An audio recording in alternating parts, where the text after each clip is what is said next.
哇，好，我终于到了，现在在1号出口，我等一下要打电话给阿杰了。然后今天耍宝，坐车坐到很远，又坐回来，坐到左营站自己买车票没有看清楚，对啊，然后现在打电话。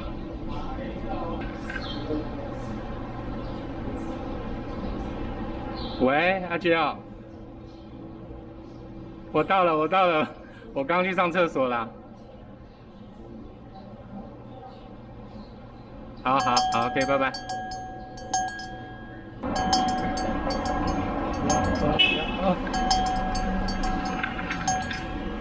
我放背包。背包放那边就好了。好。来。放好了。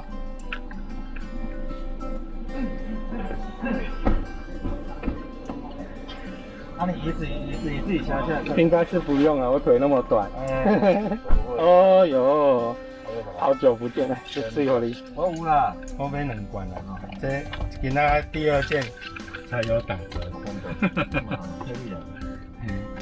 啊，咱今嘛从这个先去安平古堡。古堡了。哎。安平到喽。安平，我们来啦！刚刚我都在观光客。对，我们就是观光客。我右手边就是山。我今天就是观光客，叫在地人陪我做观光客。然后前面还有一间伊雷克也很有名啊，那个女生最爱吃的布丁。这间。对。哇，伊雷特哦哈，这也是观光客要买回去的单楼。哦。这还有所长茶叶蛋也是很有名的，它就在新市很有名的茶叶蛋。退休的警官在开的。啊，是红茶底的吗？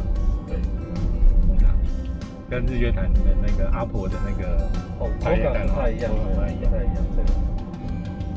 然后我们现在到安平古堡，大概在不用5分钟就到。因为算是，那左手边这个是台南的玉米，就是每年的端午节这边都会有划龙舟。哦。啊，这边也很有名，黄氏雨季，也很多人。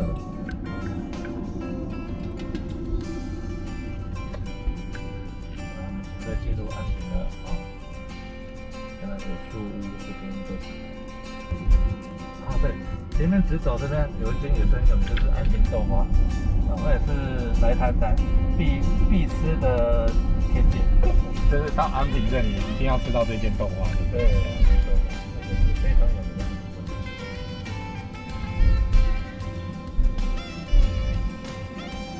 随便介绍我就录1集了呢。还不用去吃呢，回家一家刚聊天就可以把东西录完，真的录完了这样子，然后后面再去补。太棒了，不会影片吗？对，走进去。不要了，都已经来到台南了。对，就是这样。空气安平豆，这是分店哦，前面还有一间。会有国宴指定啊，对，国宴指定。对，这是安平2店，啊，1店在前面。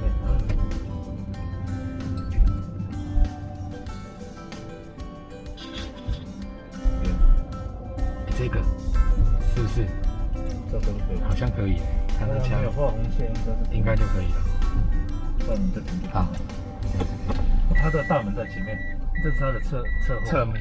好，那我们等一下再走过去就好了。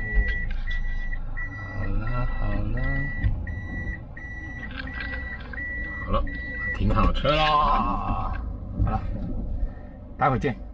今天在地阿杰哥来了，我们约了好几个月，从今年一直约到已经5月中了这样子，然后才出来这样。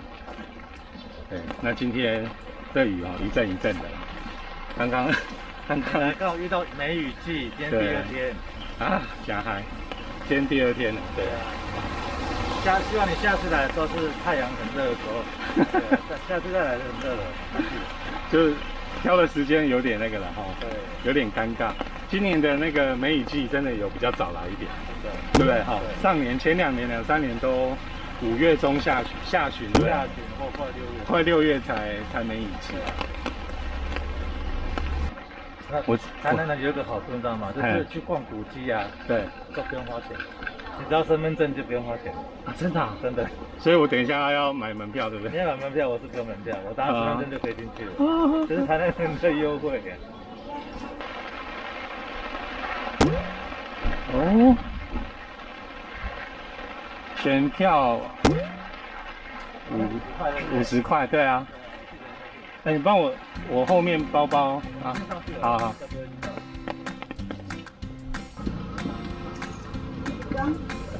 2张，一个是台南市民的。哦，好。OK， 50哦。对对对，来 ，OK， 来这边。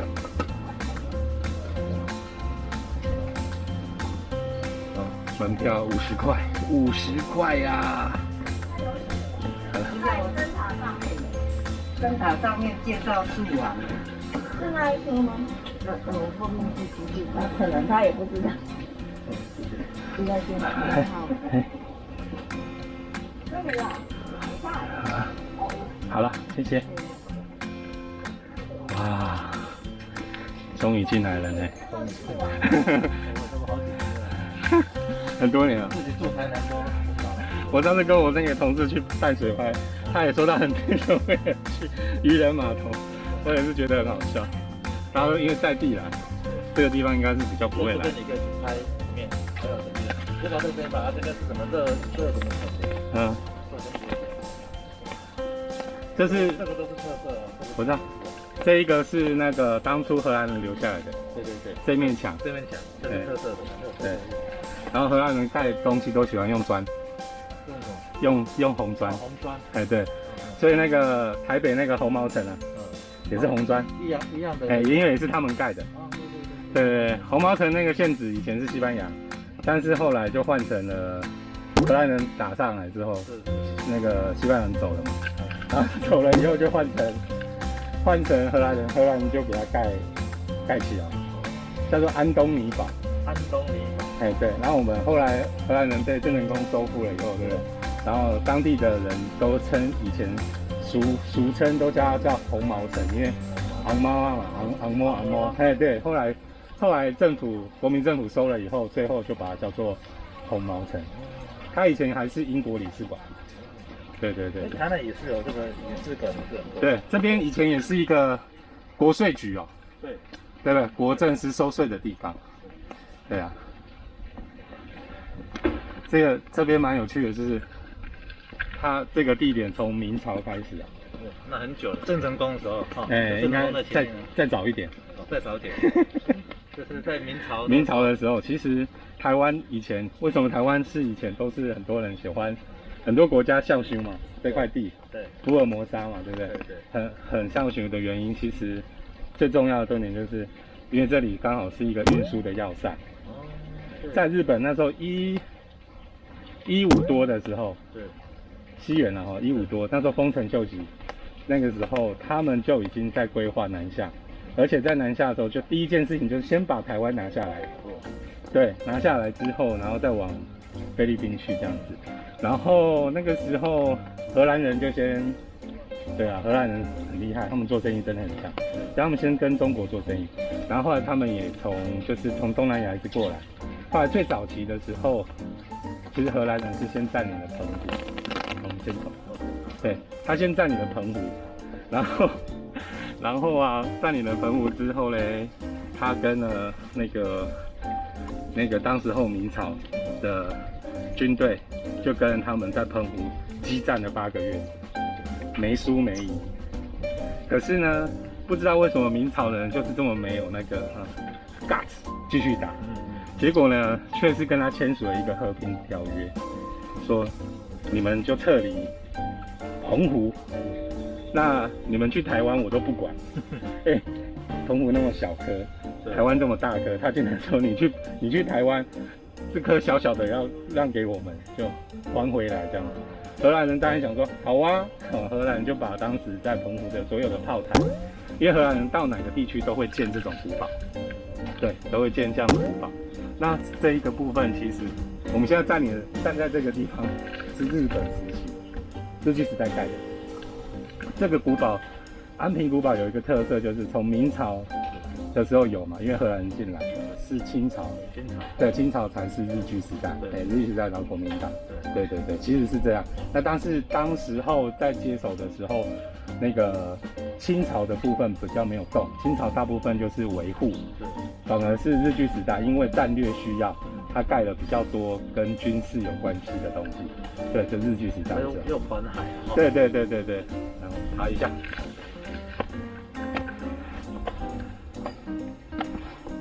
那我问你一个问题，这安平古堡啊是什么时候盖的？安平古堡是什么时候盖的？对，很难想，对不对？对。我给你选择题。好，1622、1623、1624，好来，三个，22、3、24，对，22、23、24，就是用猜的。对，用猜的。好，那我猜就1622。1622，对，好，我们把1622删除，1623跟1624来，2选1，那就24吧。24，答对啦！哇，好棒好棒！你看在地人看，就是知道什么时候盖的。谢谢你给我选择题。对，这地方用选择题，不然真的没办法，不然问不下去，一定会，因为只有我知道嘛。好，当然其实我为什么会用这个做开头，就是我先问你，因为啊，荷兰人他从澎湖过来之后，哦，就是1624年，他就过来，对，很久了。对，他当年跟明朝打了8个月的仗。打完之后，明朝签署协议之后，他就过来了。过来之后呢，他马上就盖成，对，马上就盖成。那当时那时候他们的家族就执政的家族叫奥伦治家族，奥伦治，所以当初一开始这里就叫做奥伦治这个地点的名字，对，就先编成奥伦治家族，对，所以大家都会想说。这个城怎么来的？好，一开始为什么荷兰人会来？这样好，那荷兰会来当初也是因为贸易，对，因为贸易的关系，所以他才说愿意要来这边这样子。好，那他们上来之后呢，第二题，你知道第二题又来了。第二题呢要问的是，这个城呢，它总共盖了几年？这个城总共盖了几年完工嘛，对吧？应该看它这么大，应该至少盖个4、5年跑不掉吧。好，来，我一样问你哈。好，一个是5年，6年，8年。5年、6年、8年。跟你说到这个8拉那么长，应该是8年。哇，你这好懂我这个暗示。你看台南人就不一样啊，很厉害。好了。对，他盖了8年左右，他从就是24年开始盖嘛，对不对？然后盖到那个32年，对，1632，总共盖了就是这个8年的时间，对，他这8年时间盖了也蛮长的。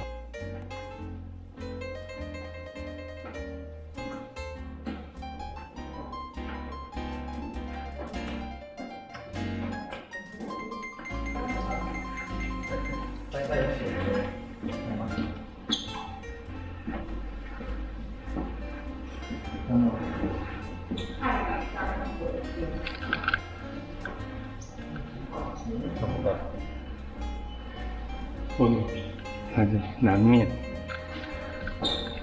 好，这里南面，安平小炮台。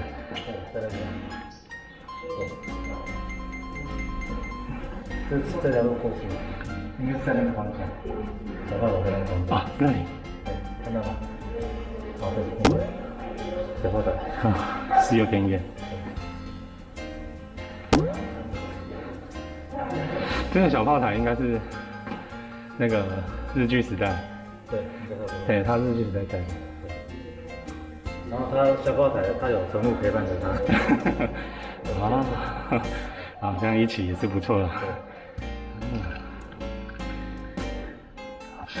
好，我刚刚讲那个故事是，他是那个8年嘛，对不对？对。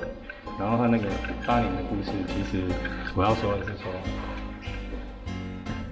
因为荷兰人来这边，他们已经就是确定他们是以贸易为主，是啊，所以他们就非常针对贸易的部分在做这样。可是啊，西班牙人就吃味，如果都被你抢走了怎么办？所以西班牙就也是大概蛮接近的时间，就他1624他来台湾，他也差不多接近的时间，他大概也是在25、26年的时间，他就去攻那个基隆，对，抢基隆下来，然后从基隆那边深圳一个城，然后也是因为某个缘故，就是食物短缺，食物短缺，他就跑到淡水，现在的淡水地方去抢食物，然后就到原住民就把他们赶走，对，就是他那时候，但是他后来又派兵，隔年在1628年又派兵下来，然后就把他们全部占领，对，但是呢，荷兰人其实才是真正统一过的整个台湾，因为整个台湾统治有2个国家，是一个是荷兰，一个是日本，对，那荷兰就是在西班牙在弱的时候，他们就派兵北上打了2次，第一次没打成，然后第2次真的要打下来了。然后因为西班牙派兵去支援卢宋岛，所以在基隆的地方没什么人，又没什么防守兵的，荷兰人一碰到那个情报就干脆冲上来，摆平了。那个西班牙当初也是看到说这个局势，刚刚也不用打，对，他们就开门。我跟你讲，对吧？然后他们就投降，就类似这样。然后荷兰人就在那个时间就把整个台湾都占领了。对，他占完以后，看他就在那个红毛城，一样也是跟这边全部都是，就建筑模式很像，几乎都很像。对。所以只是。那荷兰人在台湾统治多久？这个问题问的，我选到让你。这是选择题，对，那你有选择题，好不好？一样哦，18，19，20，18、19、20，我在猜应该是18年。18年，对，这个18年是因为习惯的问题，因为喝酒喝18天，所以我把18去掉，OK， 那就重来了，好，19还是20？对，那个2很重要。对，就是大约啦，所以实际上真正记载没那么清楚，但是约莫就是大概20年这样讲。对，他在台湾统治20年，那20年后是谁把他推翻的？说荷兰啊，谁把他推翻的？郑成功吧？对，应该没有讲错，吓我一跳。没有错，是郑成功，对，没有错，就是郑成功。然后郑成功他当初一次上来，他真的蛮厉害的。他们一次上来，除了就是打安平这里以外，然后台北就是北部那边，他也同时派人一起打，对，所以都同时拿下来。对，那这郑成功真是厉害哈。对，他同时拿下，应该也是打仗就这样嘛，趁你弱就把你收复。对，那他们也是等很久。你看明朝都郑成功来打了，已经明朝末年，已经末期。是。对啊，他打下来才没几年，对，就清朝就把明朝干掉。真的。对，这是蛮好笑。但我其实，但是这里面都有一个蛮有趣的共同点，就是到那个时候国民党来台湾的时候，也有这个模组，也有共同点，就是很喜欢把地名，新的就是我过来，这好像是占领的人都会有这样的习惯，对，我来这里占领这块地，我都会把这块地取我家乡的一个位置。这样子好像有它的道理，是不是？对，看特别是南京、西南京东、中山北、中山东，对，全台湾各县市里面都有中正路跟中山，对，是不是这样？是。好，那一样的哈，荷兰人在占领这个城的时候，他也是奥林匹克城，后来改名叫做热兰社城，这热兰浙城，热兰花的兰，浙就是那个浙事物那个浙，那个热兰浙城。好，那他当初为什么会选这里？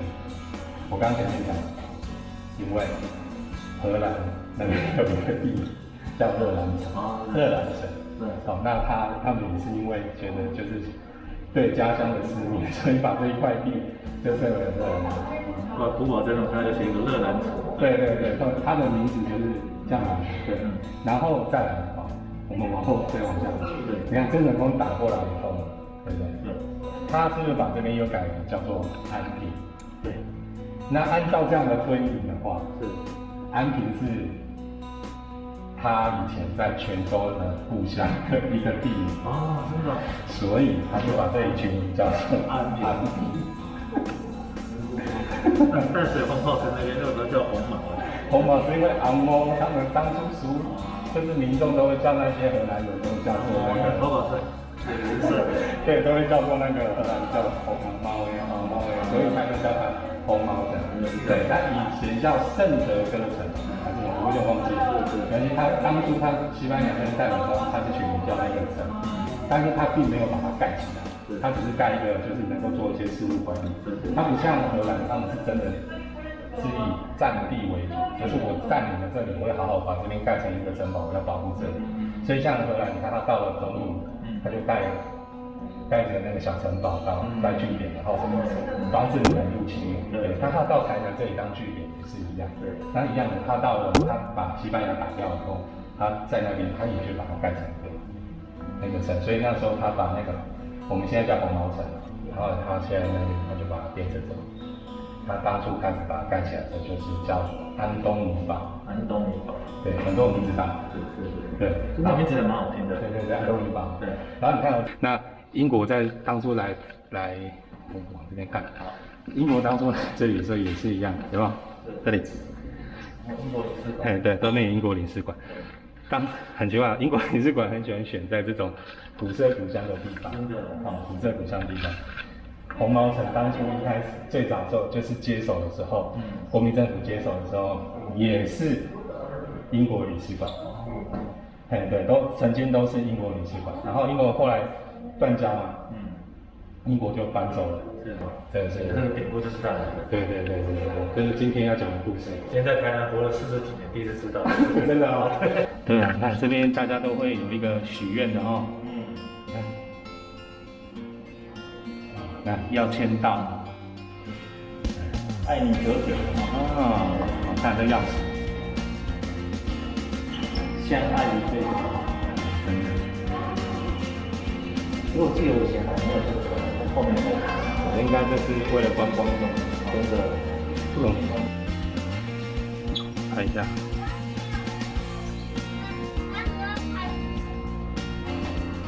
这是热兰浙商行，哇，给他取名以前的名称。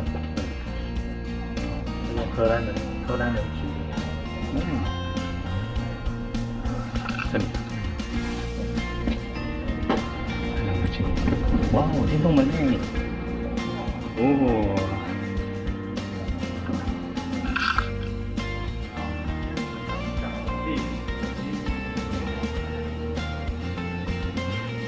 它就是橙红，它是变化的那个状态哈，现在在这里。然后成分哇，以前还用加牡蛎壳哎，我这边牡蛎的多，好的，因为刚刚外面那个一整排都卖那个，哎呀，哇，然后这是洋兰。养殖业，然后水产，然后刚刚你跟我介绍那个运河嘛，对不对？然后那个运河，然后这个戏渔光岛，渔光岛真的要坐船过去吗？它只能坐船过去，对不对？要坐船。荣绿，它就是多很多景点，什么市场那边也是可以坐船，对，坐船去看一些生态。环境生态啊。哦，这跟台北那个红树林也很像啊。对。这就是那个可可弄的那个泥土。榕树根。这个等一下我们去书就可以看得到，什么都是攀岩的。所以我选的这个叫闭锁，哇，闭锁长这样。然后安平狮井，沙滩的浪纹。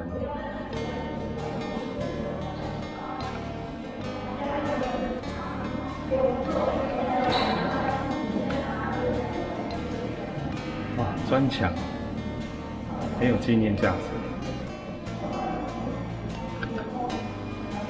意境，当时熟悉的景色抽离了色彩，你能靠近记忆辨认绘描风景的形状吗？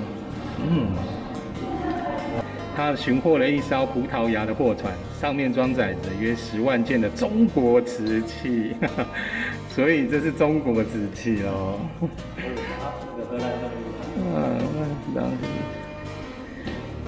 哦，因为当时的那一艘货船叫做克拉克啦，对，所以而且又是荷兰人把它弄下来的，所以它叫克拉克瓷，其实是中国的瓷器。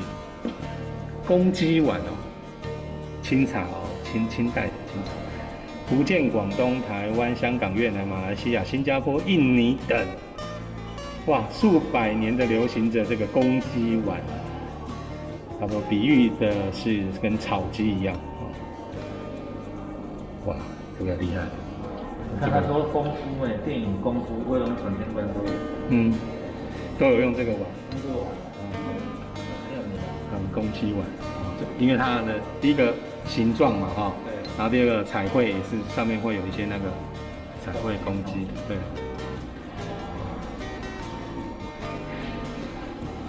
瓷骨，然后这里全部都是中国瓷器，这都瓷器，对啊，以前那个荷兰他们的那个就是做贸易的时候，就是都是它东印度公司，对，东印度公司是他们。整个你看，从东南亚一直到这边，就是中国啊，或者以前呢，很多故事都会听到东印度公司。对，我连看影片都会看到东。对，就以前都会想东印度公司到底是谁的？对，后来去查才知道是荷兰人的，不是印度的。对，以前也都是印度的。对啊，对，因为可能他应该也是有跟印度有点关系啦，做贸易做得很大。那荷兰人他很早就在做贸易，对，这就是他们当时的一些瓷器。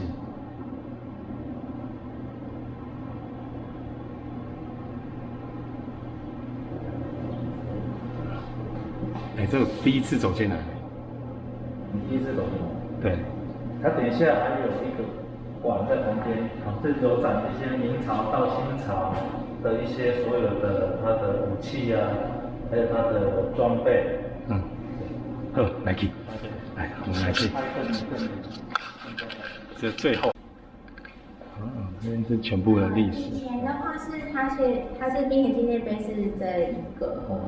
你有去做功课？这边，对，它是国宝石碑，然后后来是被磨掉了，后来改成安平古堡。由卓高宣题至安平古堡这样子。好，谢谢。由你们来介绍这个。会盖鬼的呀。有盖鬼啊啦。纪念碑就是这，门口遐有哪有纪念碑？这份好不好？有迄老板都在退啊。好，谢谢。好，多谢你。我当然多少我都唔知。里面是这边有什么？对，冰田。冰田。冰田嘛，对啊。他以前是写这些字哦。然后后来磨掉，就磨掉改成安平古堡4个字。哦，好，那应该就是那个地方。哦，那你看就是这里，我还找到是以前的，你看，对，我还找到以前的。滨田迷，然后滨味有吴永，就那里，真的就是这里。好，这个没有去问，这没有人知道哈，对不对？没有人知道，真的没有人知道我后来没有什么人，我们这边看这个故事，所以你讲这个我知道好像是这里。因为我们今天在介绍就是安平古堡的由来，对历史啊，我们在讲那个4个阶段的历史。那里那个石碑也很有人去看的。对呀，我们等一下来去。好，谢谢。好，谢谢。现在变成这讲它的整个大历史。1624年，对，你看，都出现了。还好我们刚刚没有进来，不然我都不用问了。真的，我都看得到。有没有看？1624，有没有？1662到1683郑成功时期。对，然后郑成功时期他被清朝弄掉以后，清朝就来这里了。对，这清朝统治时间还蛮长的哈。对，大概有100年了哦，以上哦。1683一直到1890多。200年哦。对。清朝统治蛮久。哎呀，窗景你看，从这个窗景看出去就感觉好像我们在几百年前的人一样哈。然后透过同一个窗户看着室外，只是室外的景色变了，是不是这样？讲得很有意境这样子。好，是吧？好了 ，OK 了，我们来去下一个点。哎，来一下，大家看一下，来这里没有看到炮有没有？实在是哈，让大家看一下这个炮有历史的。好，这应该是10米的吧哈？这个口径应该大概10米了哈，差不多10米。对，和炮台，这清朝的哈，传1813年了，1813年。文物小党在嘉庆18年间，这个炮台就起来了。然后在民国的103年跟104年，都抽过了台南艺术大学了哈，来做调查跟维护。好了，哇，这个花漂亮啊！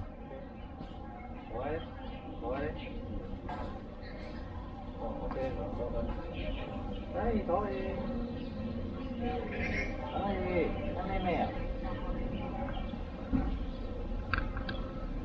拜拜。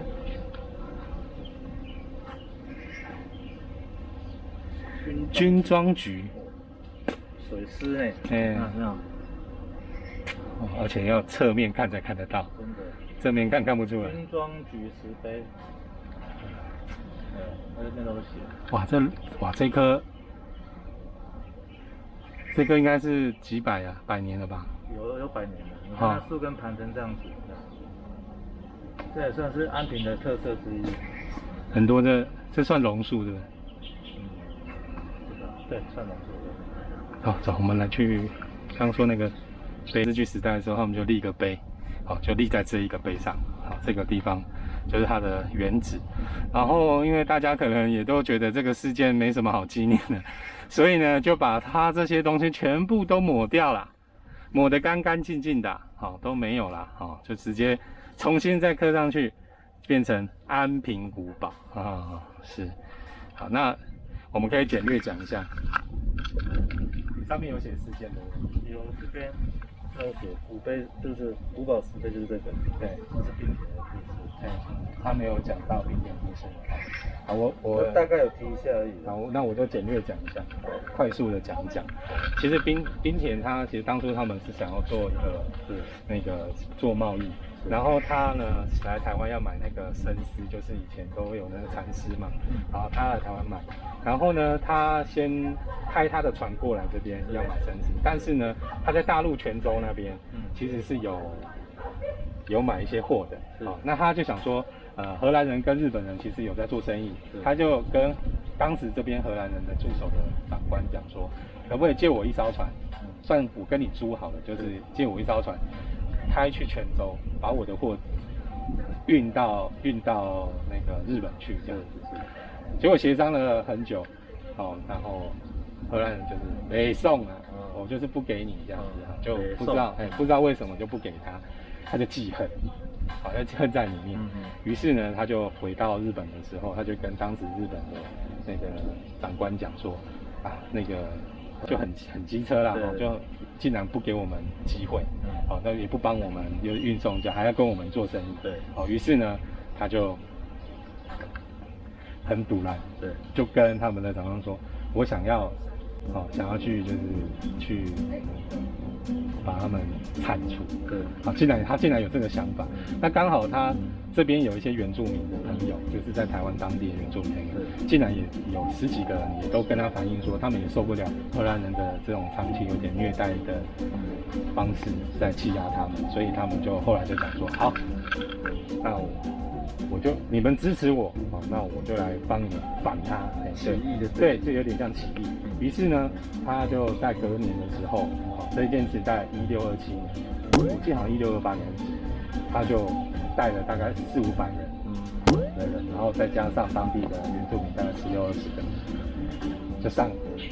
就到了港口，当然带了很多枪械、弹药、火药什么的，就好死不死，他那个这边的长官，就荷兰人的那个长官叫彼得，那时候管理这个城，他就好像收到线报的样子，然后就知道说，理解，你这个人，对你这个人好像是来搞事的这样子，好，他就把他们全部都抓起来，然后后来呢，就把这个冰田先抓起来，然后就软禁在这边。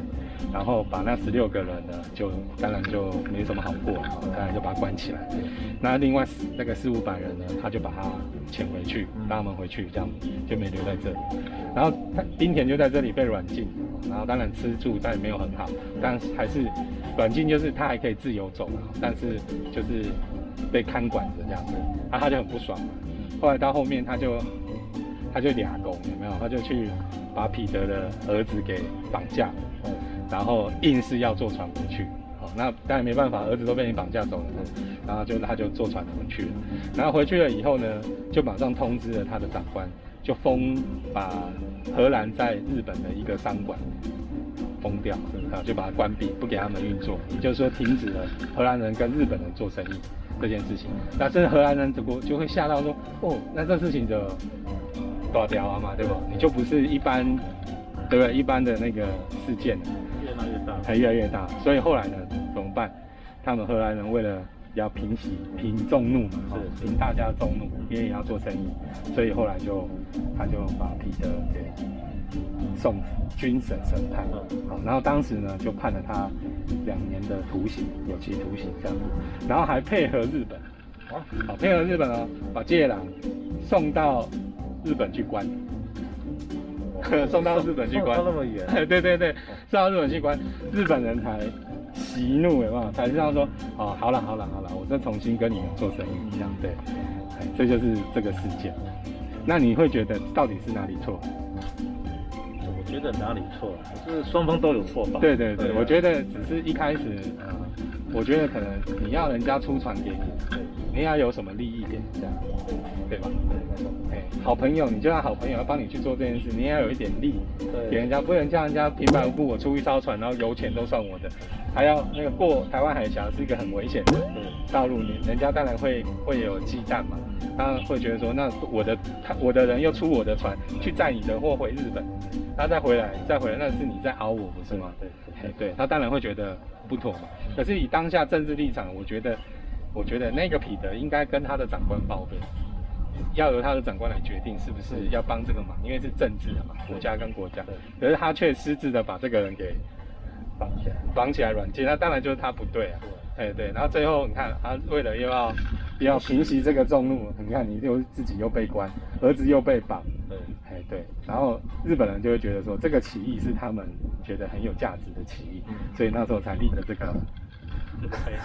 个碑，现在叫安平古堡，但是他那时候就叫冰田什么纪念碑之类的，对，他们那时候还没打到北部去的时候，从台中一直下来嘛，台中到台南一直下来，对，高雄、屏东，然后最后对，一直到台东去，对，他都是做联合管理的方式，也就是联盟管理。联盟管理。嘿，什么联盟管理？他那边没有不会去设说我要谁去管。对，我比如我派你过去是去管，没有，他就是我跟你这个大头这样，我也不来跟你固定交什么税给我就好。是，我要什么你就是固定交给我就好。就交给你就对了。对，我就不会对你们找麻烦哦。然后你们如果付钱你就不会找麻烦。对，就是配合这样子生活。所以他从以前台中是一个大肚帝国。台中一个地区叫做大肚，是在大肚山那边吗？对，就以大肚山为名。对，他那边那时候当地的原住民，他们就自己有贸易啊，有什么，然后因为荷兰人进来之后，也有人说我让你保持你们原样，你就交货给我就好。所以他们当初所以说也同意。然后荷兰人就发现说这样很好用，所以于是他们往高雄去也是这样干。你跟我合作就好了，你们都保持你们原来的贸易，我不占领你，但是你固定缴税给，就像收税这样。然后到屏东也是这样子，对，屏东，然后到后来他们收到，甚至到台中去，对，所以他们那时候他们到台东到台东东部去，对，东部去，所以他们那时候就叫做大联盟。以前他们荷兰人统治的模组就是大联盟，那很早以前他就知道说用收税方式去管理就好，他不要去管你们这些阿里阿扎的很辛苦。讲完了，故事讲完。好了，那我们今天这边这一集呢，就到这里了，好不好？我们做一个 ending 了。OK。好，那今天这一集很高兴在地阿杰来帮我，就是带我来看看，而且介绍的也很清楚，而且配合度很好。对，我是没怎么介绍了。刚刚所有的猜题他都故意猜错呢，对，所以蛮不错的，很好。那今天喜欢我们的影片，要记得按赞、订阅、分享，还有开启小铃铛，叮叮叮叮叮叮。好了，再见喽，拜拜。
然后今天的计划是要去台南，对，结果我在订高铁票的时候没有注意选择地点，知道吧？笨了吧？我直接订完票就收了，今天早上坐车直接来，我人现在在左营啊，我现在跑到左营车站，跟阿姐实在是抱歉，本来约9点半，对啊，就现在变成我要再搭9点35分的车子，9点35分，然后再到左营，从左营坐到台南，大概是9点47分，对，真的是，好吧。犯傻，犯得严重了。自己一个人出门，第一次这么傻乎乎。在家里订票我会订错。好了，先这样了，拜拜，待会见。